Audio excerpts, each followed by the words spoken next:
Today we are continuing with this conversation, media and national development, the premise, promise, and practice.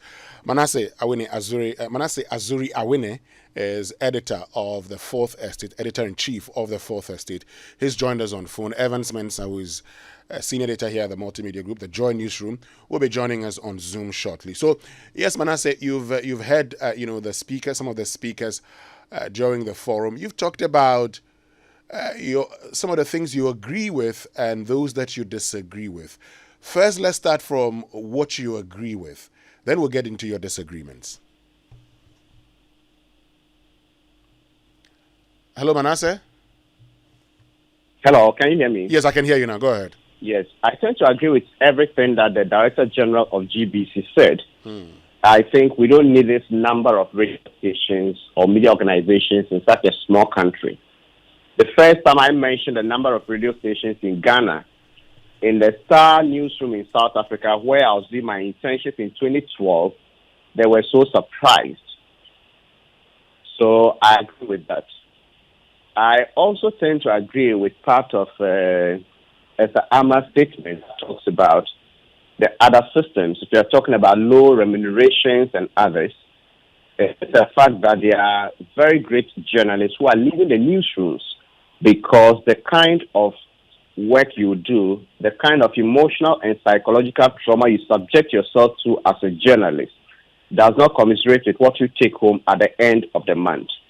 So when people get frustrated, they tend to leave for better paying jobs. So to that extent, I agree. Now, what do you disagree with? Well, I disagree with the notion that we are overcertified and less skilled or underskilled. I sincerely believe that we need more to do in terms of skills training. We need more practical training. To that much, I agree. But I don't think the average journalist in Ghana is overcertified. I also, from my experience as a practitioner, I don't know which media house or which entity demanded certificate over her skills. So I cannot comment on that. And whoever did that may not even know why they are in that media organization, if the person is the HR manager or whatever. But from my experience, that is not a reality. I completed the Ghana Institute of Journalism in 2010. Until date, all the places I've worked, nobody demanded my certificate. I got the job before they asked me to bring my CV or other things just for the formality. Okay. It was based on the work I had done. We've also had very great broadcasters in this country who were employed mainly because of their skills. I don't think the time Komla Dumo came to Joy, he had a degree in journalism. We know of Kojo Oponkruma, who did great on the Super Morning Show.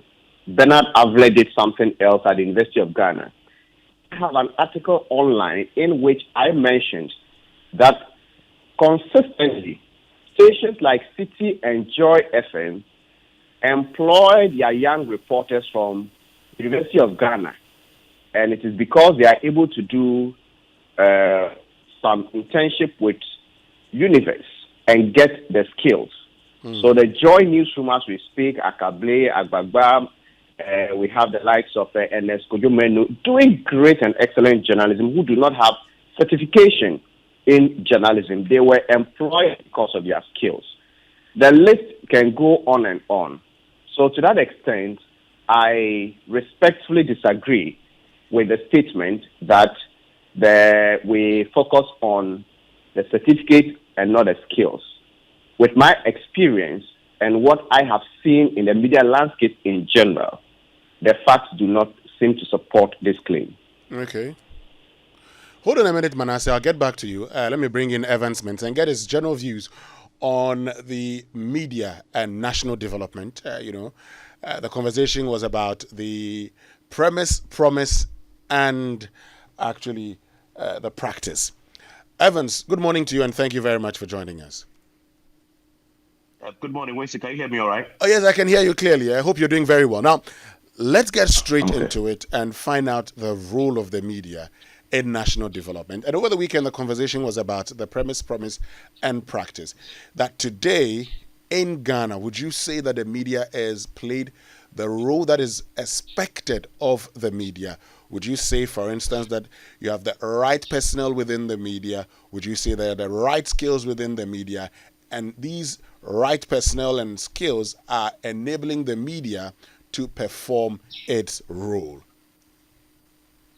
Yeah, I would say so. I mean, largely, like every part of the economy, there are challenges with the way, I guess, every facet of this country in terms of various sectors deliver their output. But if you come to the media, I mean, I look at it over the period, say in the last 2 decades that I've been practicing. I mean, I have started practicing way back in the 2004. If I look at the quality of journalism that we had then, we had some very great journalists at that time. When I came in, Martha Santis, Komla Dumont's, etc., who helped all of us grow. And of course, over time, I mean, a lot of these great hands moved on. The Kweku Sechados, etc. If you look at what we have now, we have a bit more diversity in terms of what we've seen on the media landscape, in terms of also the quality that we are seeing in the media landscape. That has also improved. When I got in, a lot of the folks who were practicing journalism at the time, if you look at educational qualifications and background that they brought to it, it was basically diploma, a lot of them. And between at that time, if you look at it, the Ghana Journalism, the GIG, which was the almost a sole institution for training journalists exclusively, then was only issuing diplomas at the time. I think it was just I was the second batch that had gone in to do the degree. So a lot of the folks coming out of there had the diploma. But even look at now, Winston, a lot of my colleagues who are practicing journalism today are getting higher educational qualifications. Yourself, myself, in the newsroom, everybody else is going to school. And improving their own academic laurels, getting further education. So the diploma is no longer good enough. In fact, practice, which Manasseh has just been talking about, which really is the order of the day now, not your certificate. The practice is even not enough. People are still, after practicing, still want to go to school and improve themselves and come back and still practice journalism. I am an example of that. Manasseh is still in school right now doing a fellowship. And just to answer your question, just looking at that, you have now people who are doing journalism who are very highly educated, in addition to having the practical skills to deliver. If you just look at that alone, that should tell you that there is a setting education revolution happening on the media landscape. Gone were the days when they used to accuse journalists of being school dropouts who had nothing to do, and so they go to GIG and come out and just chase after solid at events. That significantly is changing now. That culture is changing, and so yes, if you look at that, that has translated to more critical journalism as we have it now. I believe we have a more critical media space.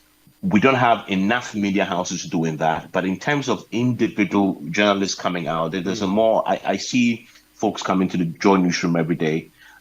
Yes, the bit of a challenge, but the culture gets you to be a bit more critical. And so, yes, I believe there's still challenges. But overall, in terms of the quality, I will submit that we've seen an improvement over the period. Okay. A more diverse landscape than what it used to be in the past, where you had a few really, really good journalists.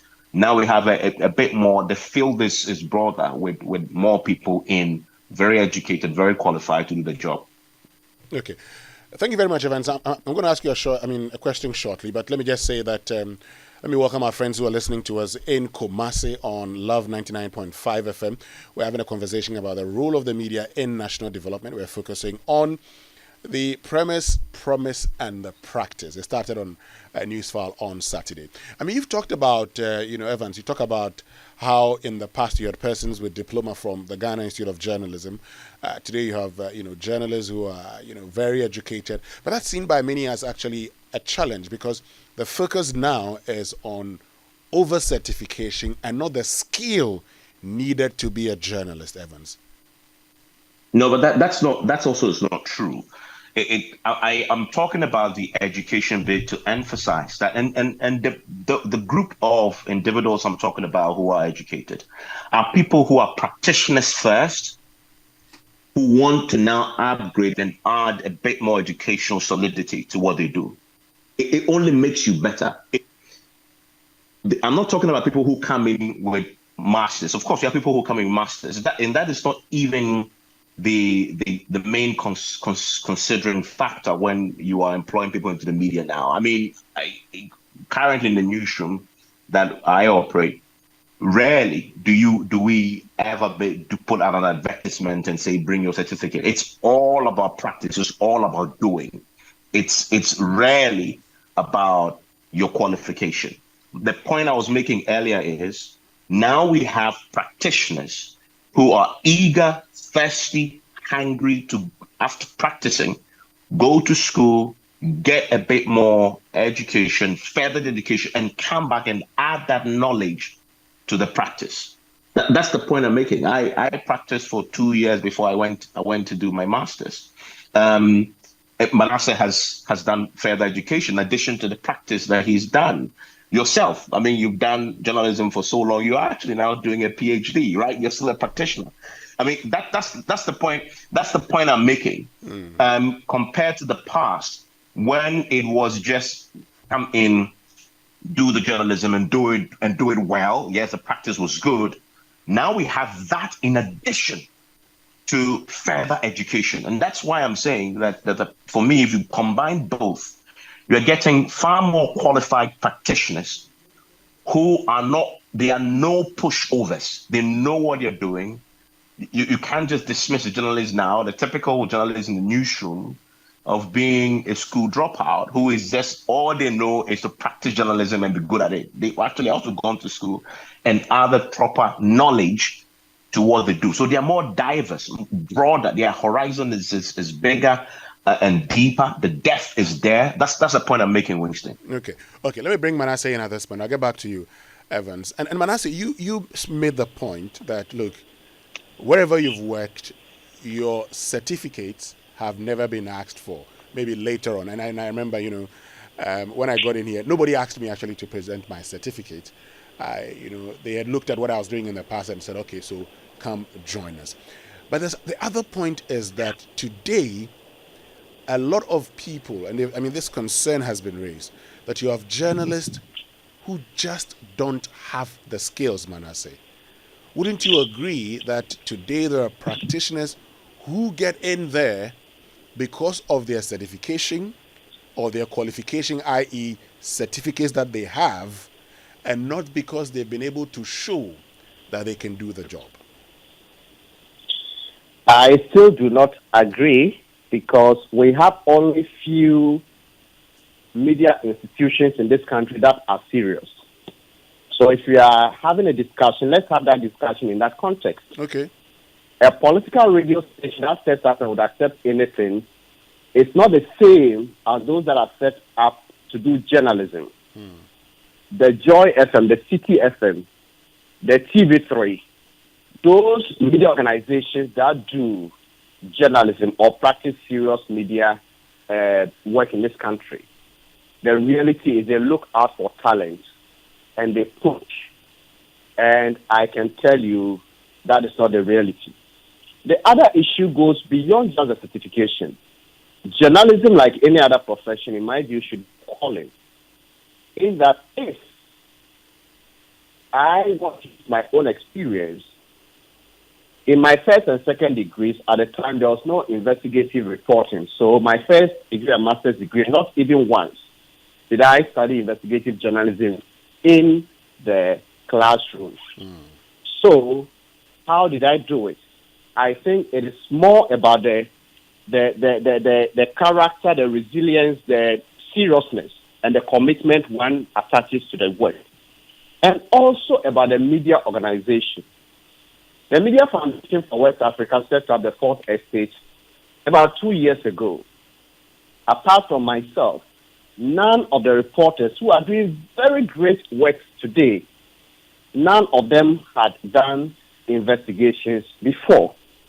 But an environment was created, and there is a commitment and the investment in that branch of journalism.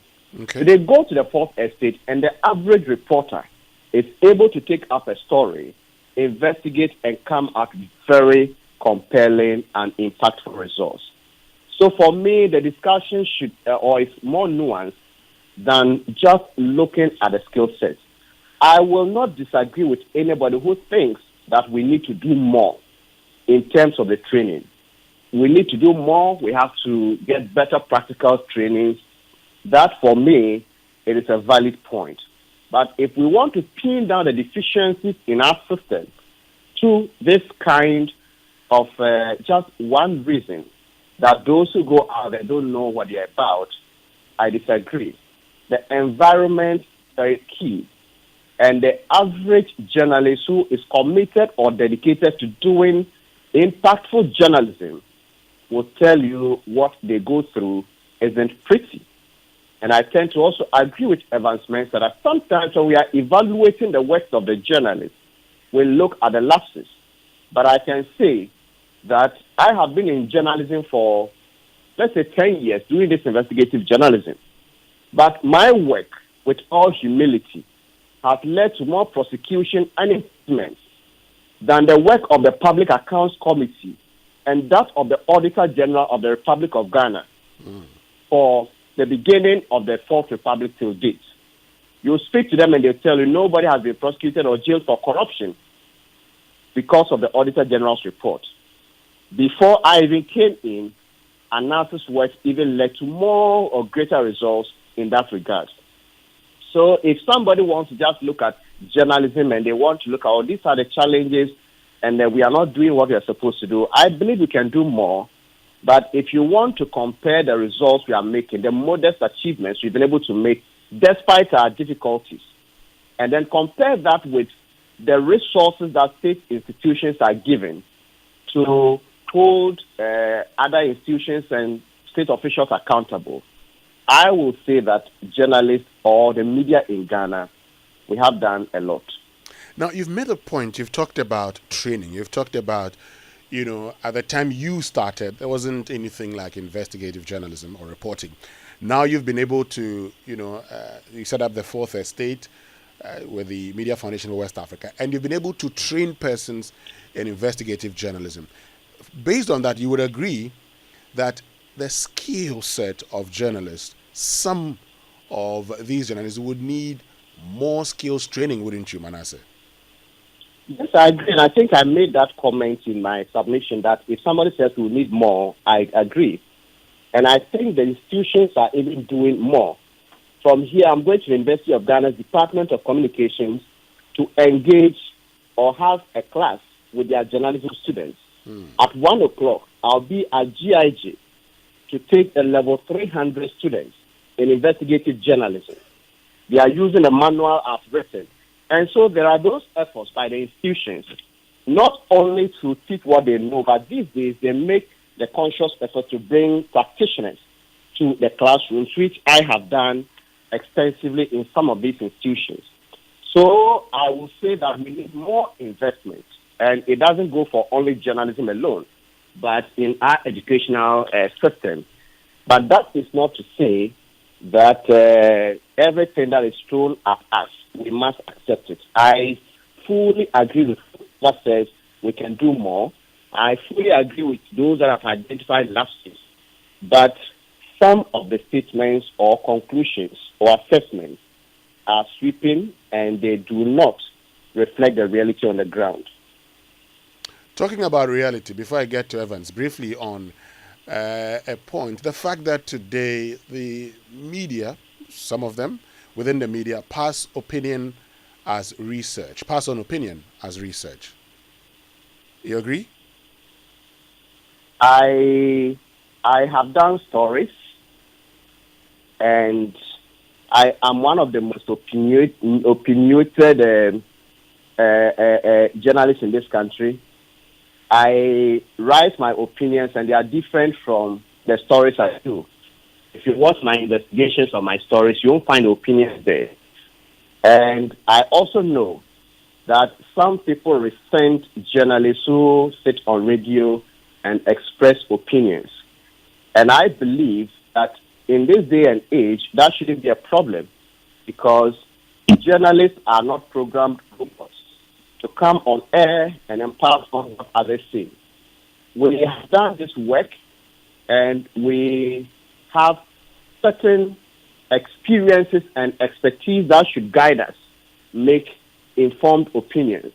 If the opinion is shallow, if the opinion is not grounded in logic, you can attack that. But I don't see anything wrong with opinions. And also, if you look at the news that we watch or we read, I hardly see such ones. And here again, I want to say that we should distinguish between journalism and then just media practitioners or media organizations, because I hardly find opinion of journalists on Newsnight, on Midday News, or Prime, on Joy. I hardly find that on, let's say, City News. But on the morning show, they express their opinions. And I do not think that it is wrong for the journalists to express their opinion, because they do this work, or we do this work, and with the number of years we have, some of the information we cannot even quote anybody because of confidentiality and others. So I also, that is a bit far-fetched, and it may not reflect the general reality. We are talking about the proper newsrooms we have in this country, not those that are set up to do politics or to further the business interests of big corporations. Okay. Let me bring Evans in at this point and get his view on a bit about, the media passing on opinion as research. Then we wrap it up with what he believes should be the role of the media going forward. Evans. Yeah, I mean, Winston, what's the point of research if it's not to guide you in forming an opinion? That's the whole point of researching. You research, you get knowledge, and that knowledge helps you form an informed opinion. And that's what journalists are supposed to do. So I don't see the point when the argument is made. And again, this is an overgeneralization, that we are passing on opinion as research. Of course, every day, and Winston, you do that, and I do that too on PM Express. I do research with my team. We synthesize the research, we break it down, we present those facts, but at the end of that presentation, we come to a conclusion based on the facts that we presented. That conclusion is often an opinion, an informed opinion based on the research that we've done. So the two are linked in a way. They are linked. You cannot separate the two. You cannot have an opinion. Or let me put it differently. It will definitely be wrong, I believe, to express an opinion that is not anchored on facts and research. That is where the problem is. Are there journalists doing that? Of course, you can find journalists doing that. But is it the case that every journalist in the media is doing that? Obviously not. And so that is a hasty and overgeneralization of what exists. And I think largely now, we are having journalism that is grounded on facts and research. Yes, there is opinion that comes, but a lot of the media houses I've listened to on the morning shows, I hear them talk. You may say the research is sometimes not as sound, but they always want to draw a line between what they have discovered and how that then influences their opinion. So I really reject this overgeneralization of the facts that the media somehow it's passing on opinion as research, because I think that both are intertwined and linked very closely. Okay, so let's get to this point now. The media is expected to ensure accountability. Evans, would you say the media has succeeded in demanding accountability from duty bearers? I think that's where we could do a bit more. And I think in the last few years, that we possibly aren't doing as much as we could. Because really, if you look at the Constitution, we are supposed to hold the government accountable to the people, which means that that is one of the areas where we should be investing more resources and empowering journalists to hold the government accountable to the people. But what has happened is that is one of the areas that is very, very difficult to do, because when you venture into that area, you have backlash and you have a bit of strong resentment, and it takes a lot. And Manasseh will tell you, it takes a lot to actually do that and do that excellently because of the challenges we've had. And just look at the World Press Freedom rankings that recently came out that ranked us not as high as we want to, because one, we are seeing journalists now self-censoring a bit more cautious in what they are doing. That has affected our ability to hold government accountable in the strictest sense of the word. So if there's a criticism there that we aren't doing enough, that I am ready to accept. But then also it's a challenge then for us as journalists to acknowledge that there's an expectation of us that we do this without fear or favor. And that's why at Multimedia we say we are fearless, we are bold, and we are credible, because we know that in doing that there's a cost to doing that. And I guess the real question that journalists need to ask themselves is, are you willing to bear that cost? And I think you're finding increasingly that media houses and journalists are weighing the cost and saying this cost is too high for me to bear, and therefore they're not going in all out to do just that, which really is a key critical point that we need to be reevaluating. But then also remember that we are serving an audience, and often we like to criticize the media, but we serve an audience. What is it?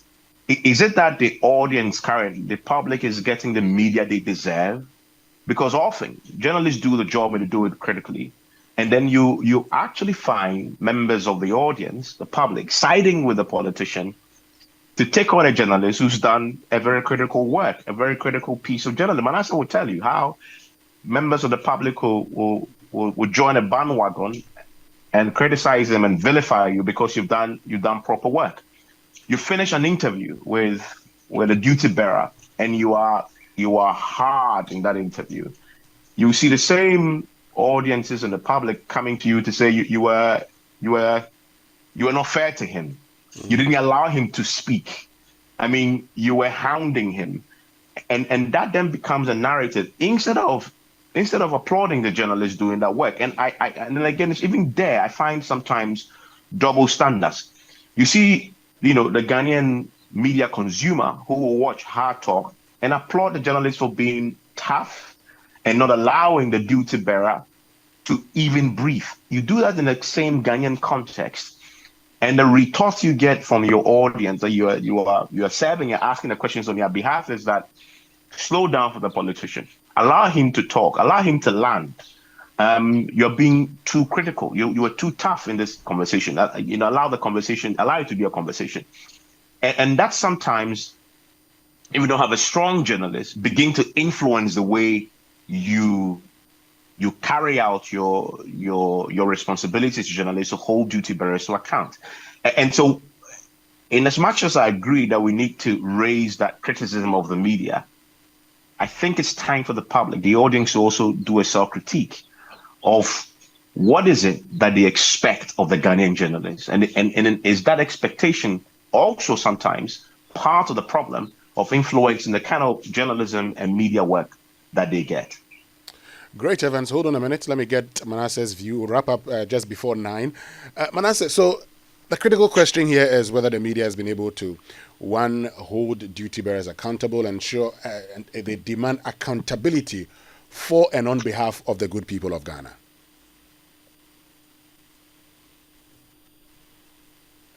Manasseh? Yes, under the limitations, I think we are doing the best we can. And there should be a show one day to let us also tell the general public the difficulties we go through. Evans Mensah mentioned the same audience who criticize you, who applaud what others do, but would want you to be lenient on their politicians. And the work some of us have done has exposed us to a lot of dangers. People know the threats and the security challenges, but what they do not know is that some of us have had to undergo therapy with clinical psychologists because we're breaking down. And the question is, how many people are prepared to put their mental health, the security of their families, and even their own existence on the line in order to serve the public? And at the end of the day, what you take home cannot compare with the sacrifices you make. The other most difficult thing is risking your life to fight for the public, and then nothing gets done. The first essay did something on school placement for sale. At the end of the day, the Parliament claimed they invited the minister, but the minister didn't appear. Nobody knows what happened. So nothing was done about it. For the past 10 years, I have been drumming about some fraudulent contracts awarded to one of the most fraudulent businesses in this country. Akufo-Addo and his team, when they were in opposition, campaigned with it. In government, they are continuing those same fraudulent activities. And I'm saying it because I have the evidence to back it, and that so-called businessman threatened to sue me. I called him a coward, and he's not able to go to court. So I'm not just blowing hot air. These are documented facts. And nothing seems to happen. So sometimes you ask yourself, is it even worth it? When you do your part and nothing happens. And there are others who want to do the kind of work you are doing, but they are deterred because of these challenges. So if we want a media that will stand up and fight for us, we shouldn't behave like we did when Domelevo was hounded out. In a certain country, there would be demonstrations to topple the government if such a credible and serious Auditor General, the best in my view in the Republic of Ghana ever, was hounded out by a president who claimed to fight corruption, for which reason he voted for him. So the general public must stand up and support journalists and even public office holders who are doing the right thing. Otherwise, not many will be prepared to put their sanity, their health, their families, their security, and everything on the line to fight and engage in those thankless endeavors. Wow. Guys, I know that you have other engagements, and so I'd like us to end it at this point. But let's wrap it up with you, Evans. So you've heard from Manasseh. You've both talked about Evans, you've said where you think the media can do more. What should the media do in that light going forward?